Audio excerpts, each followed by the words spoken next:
साथियों नमस्कार। आपके अपने यूट्यूब चैनल चालिया स्मार्ट स्टडी में हार्दिक अभिनंदन व स्वागत। आज हम बहुत ही महत्वपूर्ण हिंदी व्याकरण का विशेषण टॉपिक है, इसका अध्ययन करेंगे और यह हम नोट्स टाइप अध्ययन करेंगे जो बहुत ही महत्वपूर्ण हर भर्ती परीक्षा के लिए उपयोगी है। कक्षा में पढ़ने वाले विद्यार्थी हो या फिर प्रतियोगिता परीक्षा करने वाले विद्यार्थी जो भी हों, इन सभी के लिए क्लास बहुत ही महत्वपूर्ण इंपॉर्टेंट रहने वाली है, क्योंकि जो भी भर्ती परीक्षा होती है उसमें विशेषण से संबंधित प्रश्न पूछे जाते हैं और इसके अलावा जो आज हम ये क्लास नोट्स है, इससे पहले हमने एक उपसर्ग की क्लास का अध्ययन किया था। जो ये नोट्स हैं ये बहुत ही महत्वपूर्ण और इम्पोर्टेंट हैं। इसके अलावा है जो विगत भर्ती परीक्षा में पूछे गए प्रश्नों की क्लास से भी हमने की थी, लगभग 500 प्रश्न हैं जो आप हिंदी व्याकरण के प्रश्नोत्तरी यानी प्रश्नों के नाम से देखें तो वो भी क्लास बहुत ही महत्वपूर्ण इंपॉर्टेंट हैं जो बार बार भर्ती परीक्षा में प्रश्न आए हैं। तो आज शुरू करते हैं विशेषण। विशेषण की परिभाषा देखें। किसी संज्ञा या सर्वनाम की विशेषता बताने वाले शब्द विशेषण कहलाते हैं। अर्थात संज्ञा या सर्वनाम की जो विशेषता बताई जाती है उसे विशेषण कहते हैं।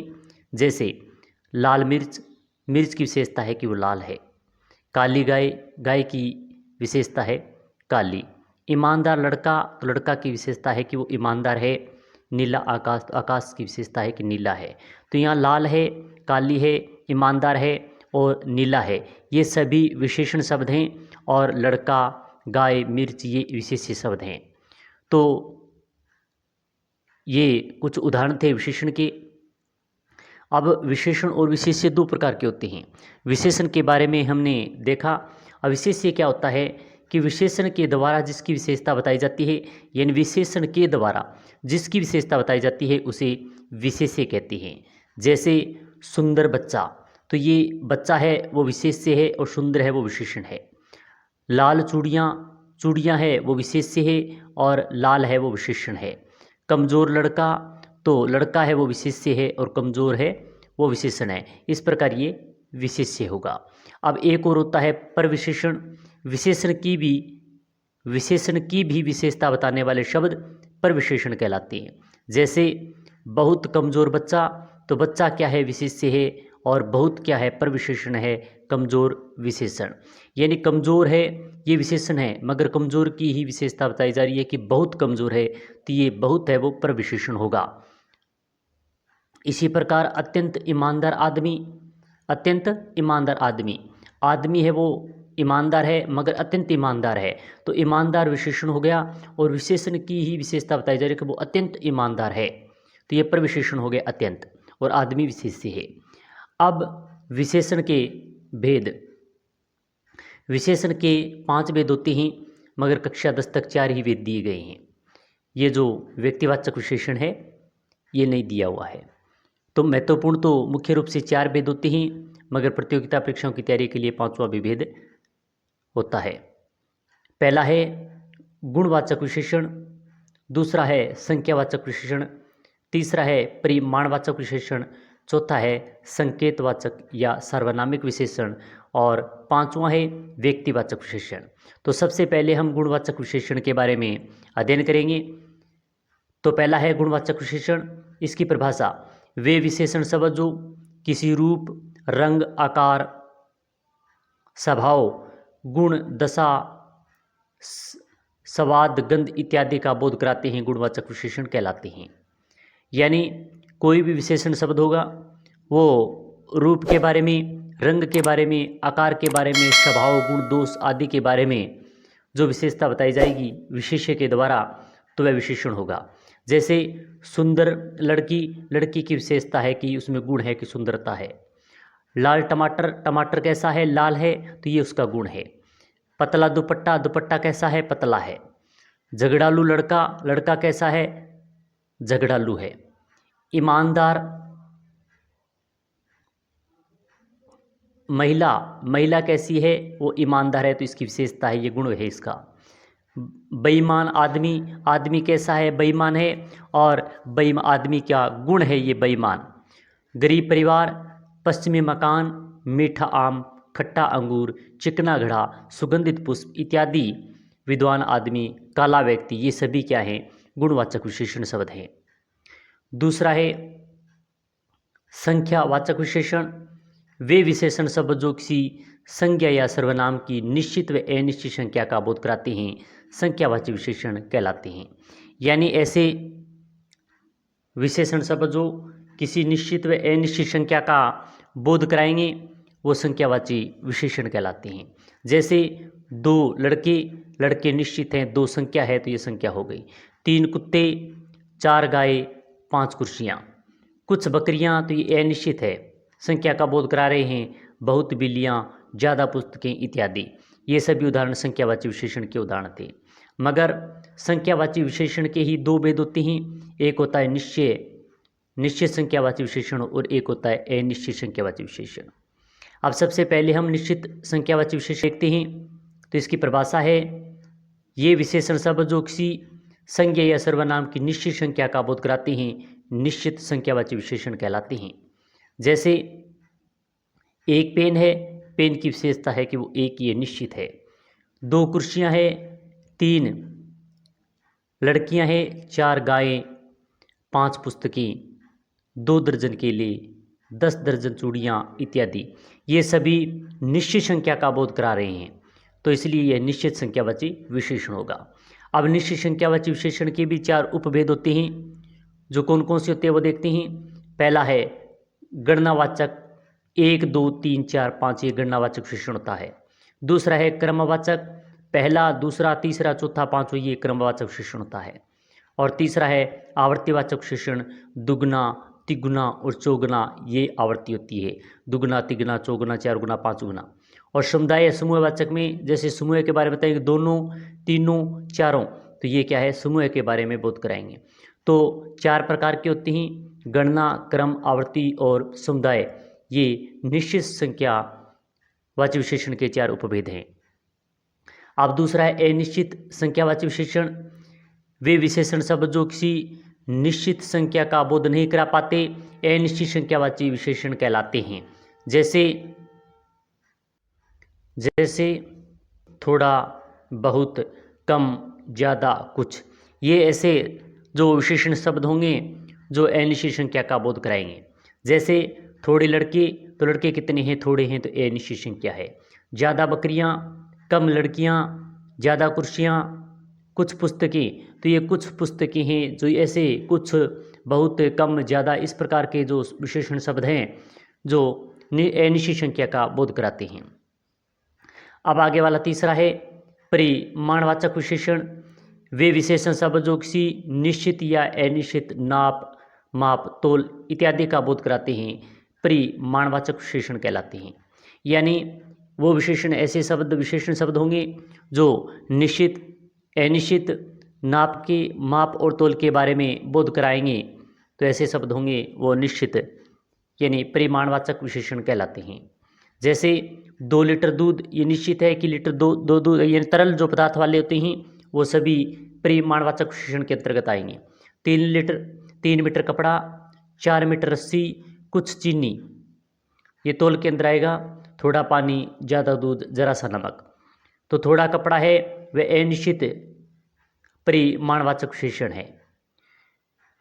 तो इस प्रकार ये थोड़ा है निश्चित संख्या व अनिश्चित, निश्चित मापतोल व अनिश्चित मापतोल के बारे में बताते हैं, तो वो परिमाणवाचक विशेषण होता है।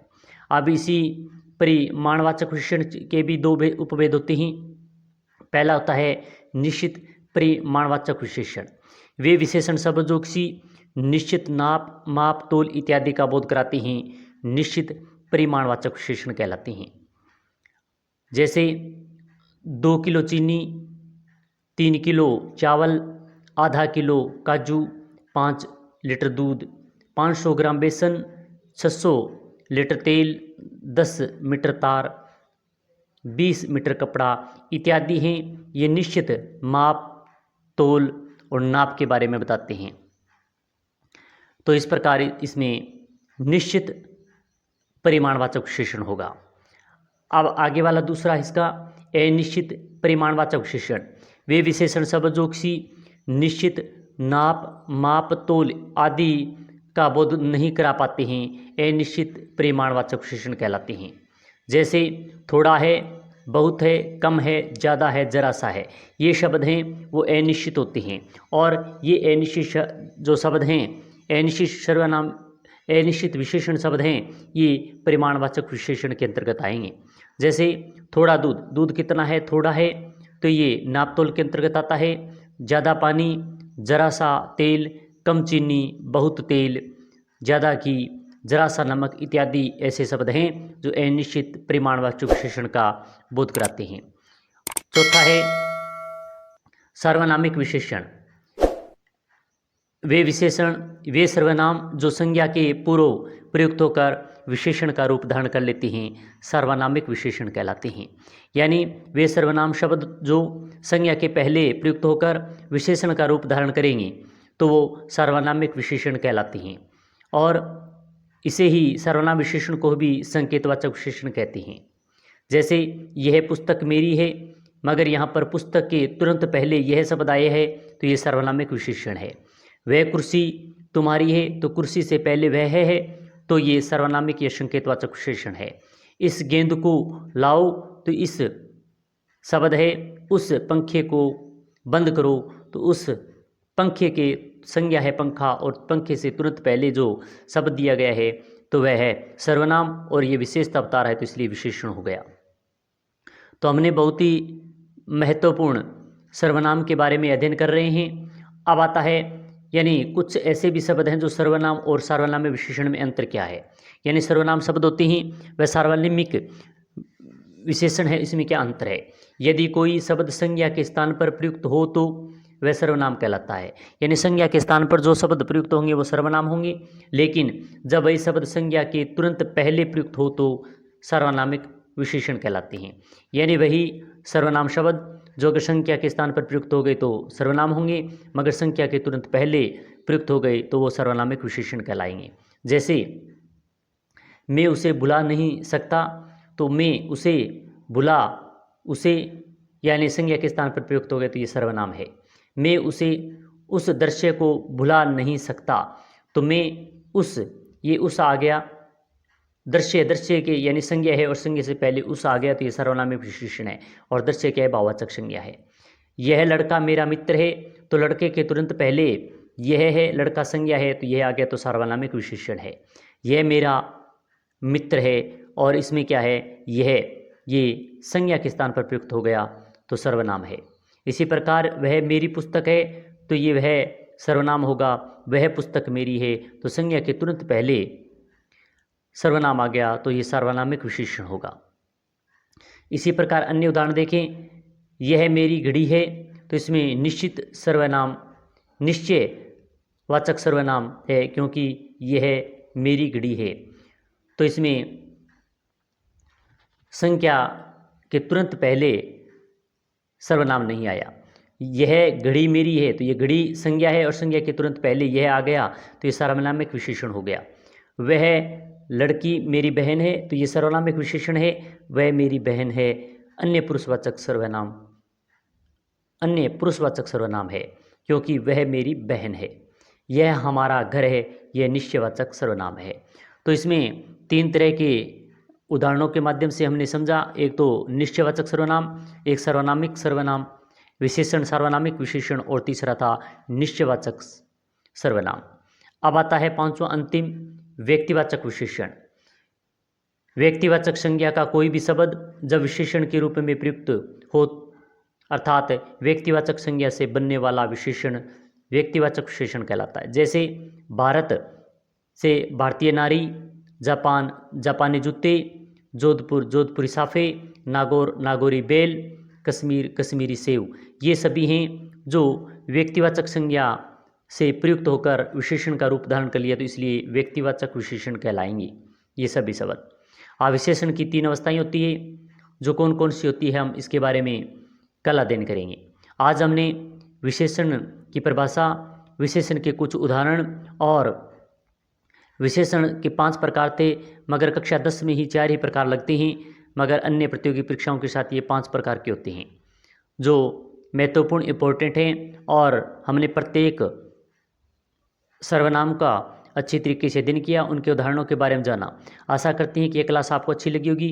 अच्छी लगी तो लाइक करें, शेयर करें और चैनल को सब्सक्राइब करें। साथ ही में बेल आइकन दबा के रखें क्योंकि इसी प्रकार की महत्वपूर्ण क्लास फिर हम लेकर आएँ। तो ये क्लास आपको कैसी लगी कमेंट के माध्यम से अवश्य बताएं। ज़्यादा से ज़्यादा शेयर करें, ऐसे विद्यार्थियों के साथ भेजें जो अभी तक इन क्लासों से ऐसे नोट्स से वंचित हैं, उनके पास ही क्लास पहुंच सके। तो इसी प्रकार के महत्वपूर्ण यानी दूसरी क्लास विशेषण की फिर लेकर आएंगे, जो अवस्थाएं हैं विशेषण की और संज्ञा से विशेषण कैसे बनते हैं और सर्वनाम से विशेषण कैसे बनते हैं, इनके बारे में भी अगली वाली क्लास अच्छी लगी तो लाइक करें, शेयर करें। इसी प्रकार की महत्वपूर्ण क्लास के साथ फिर मिलेंगे। जय हिंद, जय भारत।